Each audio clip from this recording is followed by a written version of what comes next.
Hello everyone, কেমন আছো সবাই? তো আজকে আমি তোমাদের সাথে শেয়ার করব যে আমি হেনা কি করে ইউজ করি। আগের মিনি ব্লগে দেখেছিলে যে আমি চুলে হেনা করেছিলাম আর তোমাদেরকে বলেছিলাম যে আমি এইটা কি করে বানিয়েছি, সেটা কিন্তু ডিটেলসে তোমাদের সামনে আনবো।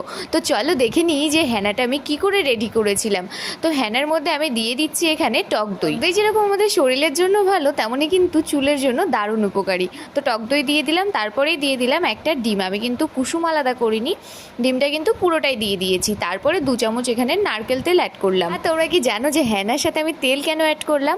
তেল অ্যাড করলাম তার কারণ হচ্ছে তেলটা কন্ডিশনারে কাজ করবে। চুলটা না শ্যাম্পু করার পর একেবারে সিল্কি সিল্কি হয়ে যাবে, দারুণ সফট হবে। আর সবশেষে একটা ভিটামিন ই ক্যাপসুলও দিয়ে দিলাম। ব্যাস, এবার এটাকে মিশানোর পালা। এখানে কিন্তু আমি কোনো রকম জল বা চায়ের লিকার ইউজ করিনি। তোমরা যদি চাও তাহলে কিন্তু চায়ের লিকার বা সামান্য জল অ্যাড করতে পারো। একে এবার 2 ঘন্টা রেখে দেন চুলে অ্যাপ্লাই করে নেব। 30 মিনিট রাখার পর কিন্তু শ্যাম্পু দিয়ে ওয়াশ করে নেব।